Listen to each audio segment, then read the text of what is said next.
A psychologist named Henry is tending to one of his patients, Barry, who is paranoid and does not stop talking. Henry then reveals why Barry has become paranoid. Barry believes he killed his mother on purpose the day she died. Henry even gives the exact details of how it happened. Barry is shocked that Henry knows about this, especially since he wasn't even there. He becomes angry, accuses Henry of reading his thoughts, and storms out of the room. Later, Henry receives a call from his friend Jonesy, who reminds him about their upcoming reunion with other friends. Jonesy is a professor, and when a student named David begs him for another chance at a scholarship exam, he grants it. Jonesy also possesses the same mind-reading ability that Henry has, which shocks David because he knows the details of his past despite not being there. Meanwhile, a car salesman named Pete is in his office when a woman named Trish arrives, asking if he can make a duplicate of her lost keys. Pete tells her that it will take a day to make one, but to impress her, he offers to help her find the keys instead. They go back to where she might have lost them, stopping at a store where she recalls buying a few things before returning to her car. It is raining, and there is water in the gutter, but Pete miraculously finds the keys there, where Trish had dropped them. Trish, however, becomes frightened of Pete and leaves immediately. On the other hand, another friend named Beeve calls Jonesy and tells him to be careful. But when Jonesy asks why, Beeve admits that he doesn't know. He just senses that something is going to go wrong. Later, Jonesy is hit by a car, and while he is in the ambulance, hovering between life and death, he sees an old friend named Duddits. 6 months later, the four friends arrive at a cabin for their reunion. While there, Jonesy reveals that Duddits called out to him from across the street that night, which is why he unconsciously crossed while the light was still red. Duddits is a very close friend and the fifth member of their group, and Jonesy believes that Duddits would never intend to hurt him or any of them, and Henry agrees. In a flashback 20 years ago, the friends are on their way to an abandoned building when they come across some bullies harassing a kid named Duddits.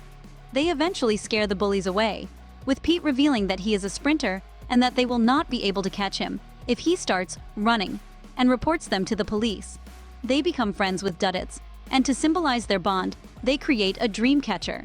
When a girl named Josie goes missing for a few days, the friends agree to find her. During this time, Duddits shares his abilities with them.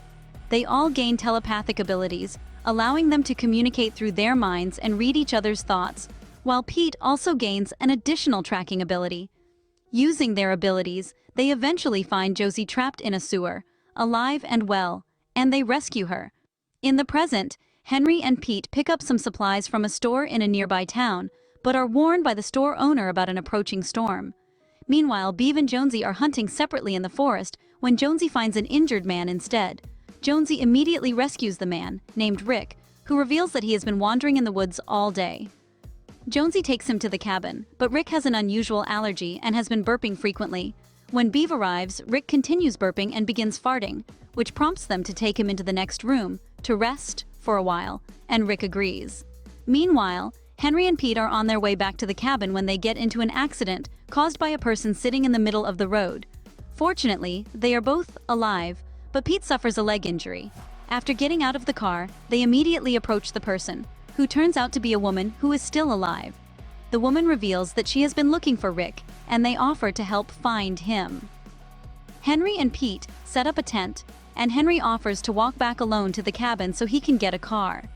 In the cabin, Jonesy and Beeve witness an unusual event in which all the animals in the forest are fleeing from something that is frightening them.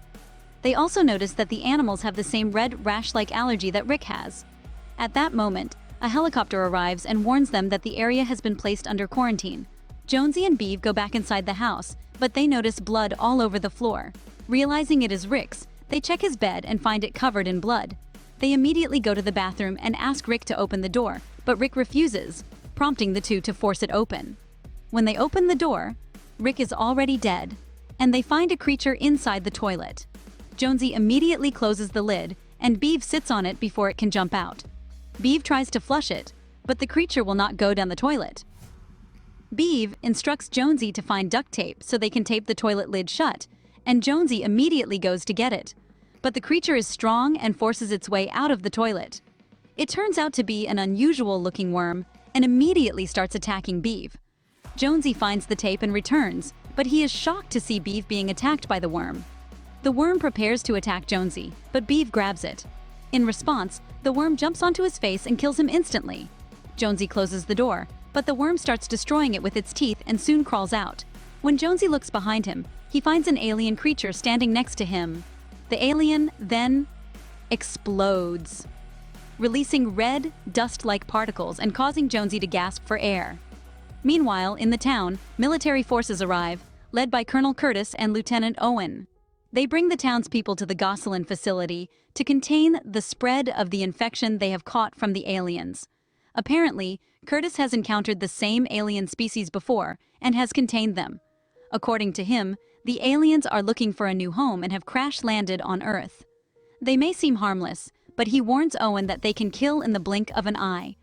Curtis suggests that Owen lead a team to neutralize the alien and its spaceship in the nearby mountains where it crash-landed.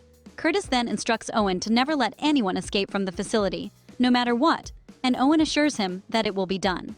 On the other hand, the alien that has taken over Jonesy's body leaves the cabin on a snowmobile. Pete realizes the woman has fallen asleep, but unknowingly, she is also infected with the worm, which has already left her body. While waiting for Henry, Pete drinks all the beer, which makes him drunk, not realizing that the worm has been sneaking up behind him, preparing to attack. When Pete stands up to take a leak, the worm attacks him. Pete dives into the fire he has set up, but the worm escapes. It attacks again.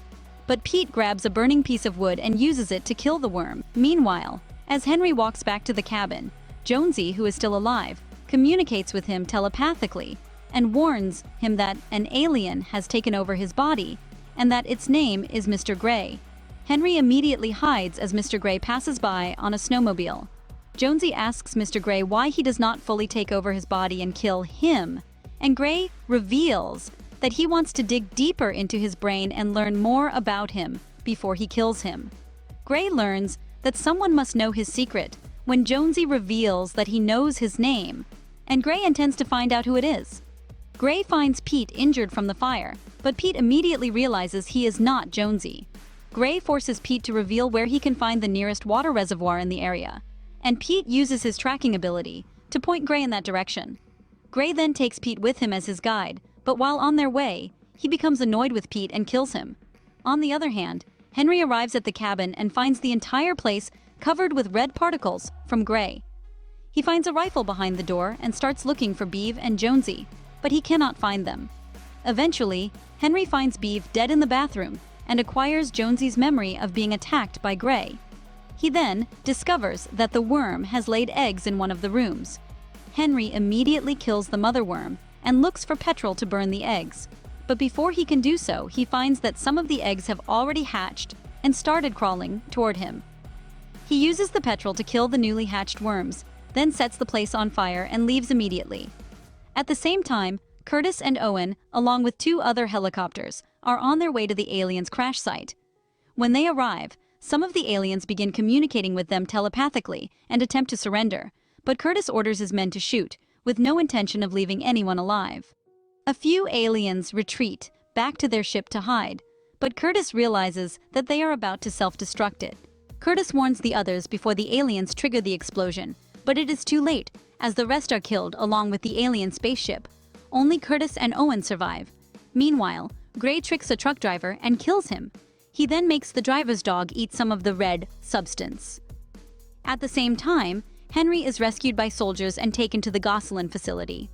While there, he meets Owen and asks him who he is, and Henry reveals that he is a doctor. Curtis also approaches but leaves immediately, and Henry reads Curtis's thoughts, learning that he has evil plans for the town's people.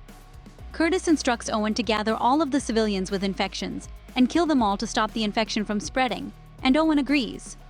Later, Owen meets Henry again, and Henry reveals that he can read minds. Owen thinks Henry must have learned this information from his profile. But when Henry reveals secrets that only Owen knows, Owen is shocked and listens.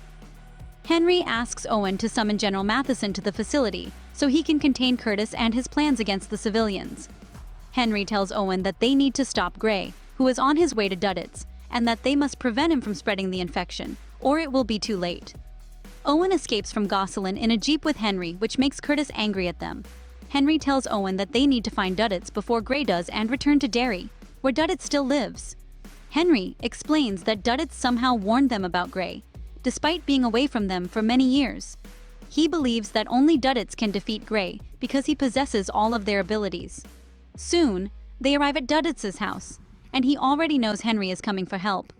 Unfortunately, Duddits is battling leukemia and is dying. His mother allows them to take him with them because Duddits reveals that it is his mission to save Earth. Soon, they leave and prepare to find Gray. Before they go, Owen pulls out the gun Curtis had given him.